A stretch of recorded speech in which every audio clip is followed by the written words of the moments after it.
Assalamu alaikum, here is Mahnur Zubair for the subject of communication skills. In the previous lecture, we discussed about the first 5 obstacles that disturb and distort the process of communication.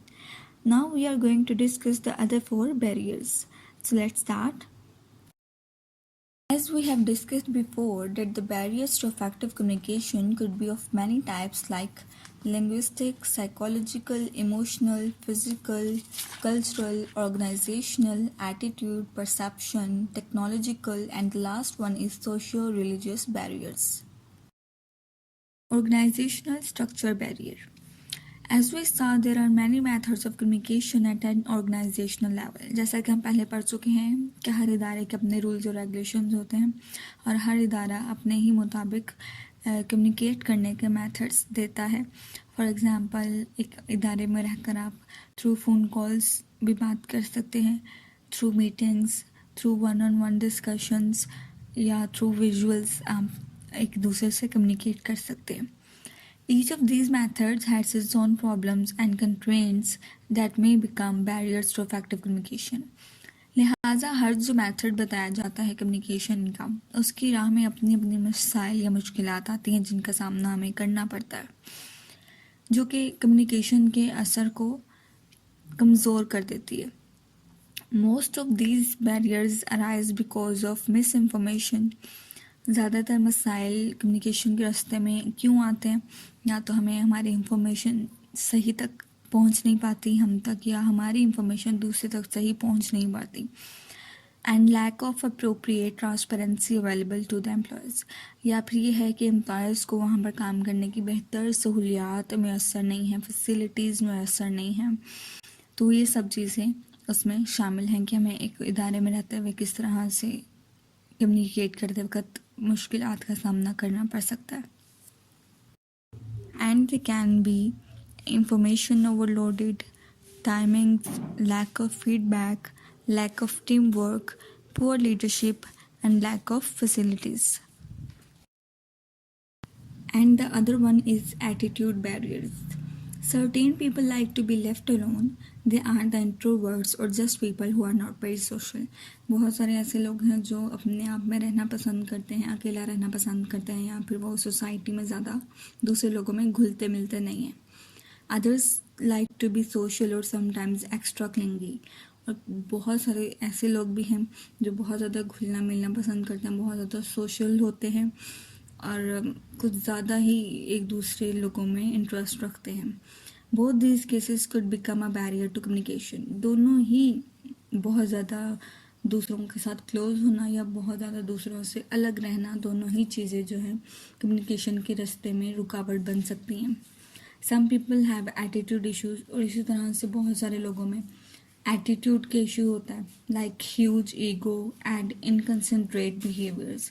या बहुत ज़्यादा अनाप्रस्त होते हैं, या फिर उनके रवैये इस तरह के होते हैं कि वो खुद भी नहीं समझ पाते कि वो किस तरह से किस वक्त कहाँ पर किसके सामने कैसा बिहेव कर रहे हैं.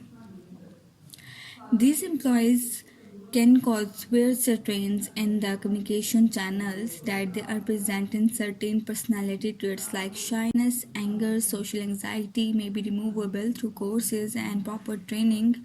However, problems like egocentric behavior and selfishness may not be correctable.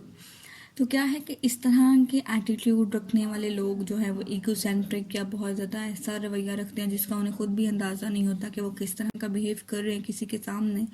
इस तरह के एम्प्लॉयज़ कम्युनिकेशन के रास्ते में बहुत रुकावट बनते हैं और कम्युनिकेशन के असर को ज़ाया कर देते हैं. और इस तरह की जो पर्सनालिटी ट्रेट्स हैं, जैसे बहुत ज़्यादा शर्म आना लोगों के सामने, या बहुत ज़्यादा जल्दी गुस्सा हो जाना, या लोगों के साथ घुलने मिलने में आपको थोड़ी सी दिक्कत महसूस होती है. तो इस तरह की जो सारी प्रॉब्लम्स हैं, in shyness, anger and social anxiety, बहुत सारे ऐसे कोर्सेज हैं, ट्रेनिंग्स हैं जिनके ज़रिए आपके अंदर से इन चीज़ों को ख़त्म किया जा सकता है. लेकिन बाज़ प्रॉब्लम्स जो हैं, जैसे कि ईगोसेंट्रिक होना, लोगों का खुद पसंदाना होना, अनाप्रस्त होना, सेल्फिशनेस होना, मतलब खुद गर्जी होना, ये चीज़ें ऐसी हैं कि जिन्हें नॉर्मली एक इंसान के अंदर से ख़त्म नहीं किया जा सकता जब तक कि उस इंसान को खुद इस बात का अंदाज़ा ना हो. Perception barriers. Different people perceive the same things differently. मुख्तलिफ किस्म के लोग एक ही चीज़ को मुख्तलिफ नज़रिए से या मुख्तलिफ तरीक़ों से देखते हैं। This is the fact which we must consider during the communicate process. और यही जो हकीकत है, कम्युनिकेट करते वक्त, दूसरों के साथ बातचीत करते वक्त हमें इस चीज़ का ख्याल रखना चाहिए कि हम सब की ज़िंदगियाँ अलग अलग हैं। इनफरादी तौर पर हम सब एक अलग अलग पर्सनालिटीज़ रखते हैं, सब एक दूसरे से बहुत आदतन फितरतन बहुत अलग हैं। तो लिहाजा हम सब की ज़िंदगियों में होने वाले तजर्बात भी अलग हैं। तो हमें कम्युनिकेट करते वक्त इस चीज़ का ख्याल रखना चाहिए कि हर बंदा आपकी बात को आपके अंदाज से नहीं समझ सकता। वो समझेगा अपने तजर्बे से, अपनी सोच से, अपने नज़रिए से, अपने चीज़ों को देखने के तरीके से। A knowledge of the perception levels of the audience is crucial to effective communication। और कम्युनिकेट करते वक्त ऑडियंस के परसेप्शन का, ऑडियंस की सोच का, उनके तौर तरीक़ों का ख्याल रखना और ख्याल रखते हुए कम्युनिकेट करना बहुत ज़रूरी है। बहुत इम्पॉर्टेंट है ये चीज़ कि जब आप ऑडियंस का बैकग्राउंड, उनका बिहेवियर या उनकी पसंद नापसंद को नहीं जानते तो आपके लिए कम्युनिकेट करना बहुत मुश्किल हो जाता है। ऑल द मैसेजेस और communicate must be easy and clear. और जितने भी मैसेजेस आप कन्वे कर रहे हैं या जितना भी कम्युनिकेट करना चाह रहे हैं, वो मैसेजेस आपके बहुत क्लियर होने चाहिए। उनमें किसी किस्म की शक की गुंजाइश नहीं रहनी चाहिए या बात को ज़्यादा घुमा फिरा कर नहीं करना चाहिए। सीधी साफ बात की जाए तो उतनी जल्दी ही समझ आ जाती है। There shouldn't be any room for a diversified interpretational set। और ना ही कम्युनिकेट करते वक्त ऐसी कोई खामी या कोई जगह छूट जाए आपसे कि आप उसको बाद में फिल ना कर सकें। बार बार एक ही चीज़ को एक्सप्लेन करना काफ़ी मुश्किल हो जाता है। क्यों? क्योंकि हम ज़्यादा ही बात को घुमा फिरा कर रहे होते हैं तो अगले को उसकी समझ नहीं आ रही होती है। तो लिहाजा ज़्यादा वजाहत अगर आप बार बार उस चीज़ की कर रहे हैं तो इसका मतलब यही है कि आप अपनी ऑडियंस को सही से सेटिस्फाई नहीं कर पाए या आप सामने वाला बंदा आपकी बात को सही से समझ ही नहीं पाया कि आपको बार बार उसको इंटरप्रेट करना पड़ रहा है, बार बार उसकी तशरीह करके उसको बताना पड़ रही है। तो परसेप्शन बैरियर्स ये हैं कि मैं अपनी एक अलग सोच, अपना एक अलग नज़रिया रखती हूँ, मेरी ज़िंदगी में होने वाले तजर्बात अलग हैं और इसी तरह से सामने वाले बंदे की ज़िंदगी के तजर्बात अलग है, उसकी ज़िंदगी अलग है, उसका सोच, उसकी नज़रिया, उसकी पसंद नापसंद अलग है। तो कम्युनिकेशन के रास्ते में ये रुकावट आ सकती है कि हम बाज़ औक़ात समझते हैं कि नहीं जी, जो बात मैं कह रही हूँ वही सही है, यह बात जो अगला कह रहा है वो गलत है। तो ऐसा नहीं है, कई बार हम सही भी हो सकते हैं, सामने वाला गलत हो सकता है, या फिर कई दफ़ा हम भी गलत हो सकते हैं और सामने वाला सही भी हो सकता है।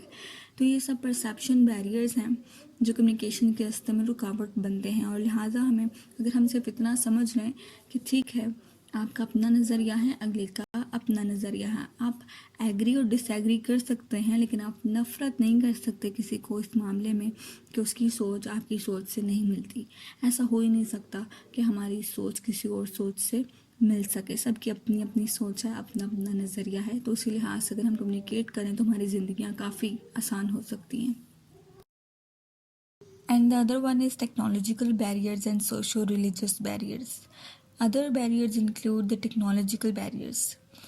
कम्युनिकेशन के रास्ते में रुकावट की एक वजह टेक्नोलॉजी भी हो सकती है। The technology is developing fast and as a result it becomes difficult to keep up with the newest developments। Science जो तरक्की करती जा रही है, दुनिया दिन ब दिन तरक्की कर रही है, तो न्यू डेवलपमेंट्स हमारे सामने आ रही हैं, न्यू गैजेट्स हमारे सामने आ रहे हैं जिन तक हमारी रसाई भी मुश्किल हो सकती है, या कई दफ़ा न्यू डेवलपमेंट्स को समझना, उन्हें हैंडल करना हमारे लिए बहुत मुश्किल हो जाता है। तो ये भी कम्युनिकेशन के रास्ते में एक रुकावट है कि जब हमें किसी न्यू गैजेट को या सेल फोन्स का इस्तेमाल करना या ऐप्स का इस्तेमाल करना ही नहीं आएगा तो हम किस तरह से अगले से कम्युनिकेट कर पाएंगे। Hence, sometimes the technological advance may become a barrier. In addition to this, the cost of technology is sometimes very high। चूँकि दुनिया तरक्की कर रही है तो टेक्नोलॉजी मज़ीद दिन ब दिन बढ़ती जा रही है, नई से नई चीज़ें हमारे सामने निकल कर आ रही हैं। फॉर एग्ज़ाम्पल, पहले थ्रू वायर्स PTCL कॉल्स हुआ करती थी, फिर उसके बाद वायरलेस फ़ोन्स सेट्स निकले, उसके बाद टेक्स्ट मैसेजेस आप करते हैं तो अब व्हाट्सएप है, लाइन है, ईमो है, मैसेंजर है, सोशल मीडिया प्लेटफॉर्म्स हैं, ट्विटर है, फेसबुक है.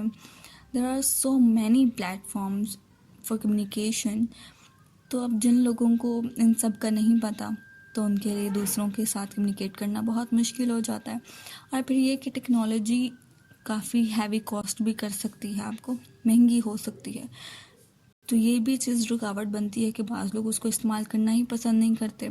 कुछ लोगों को हैंडल करना नहीं आता, कुछ लोगों को समझ ही नहीं आती, कुछ लोगों को पसंद ही नहीं है और कुछ लोग इसलिए यूज़ नहीं कर पाते कि वो काफ़ी कॉस्टली होती है. तो टेक्नोलॉजी भी कम्युनिकेशन के रास्ते में काफ़ी रुकावट बन सकती है. Most of the organization will not be able to afford a decent tech for the purpose of communication. Hence, this becomes a very crucial barrier. और बहुत सारे इदारे ऐसे हैं जिनके पास इतना बजट नहीं होता या इतनी फैसिलिटीज़ नहीं होती कि वो नई से नई टेक्नोलॉजी को अपने एम्प्लॉयज़ से मुतारफ़ करवा सके. तो जब उनके पास इतनी फैसिलिटीज़ नहीं है, इतनी सहूलतें ही नहीं हैं कि वो नई से नई टेक्नोलॉजी को अपने इस्तेमाल में ला सकें, तो लिहाजा एम्प्लॉयज़ भी सही से काम नहीं कर पाते क्योंकि वक्त की ज़रूरत है कि टेक्नोलॉजी को नए से नए तरीके से इस्तेमाल किया जाए.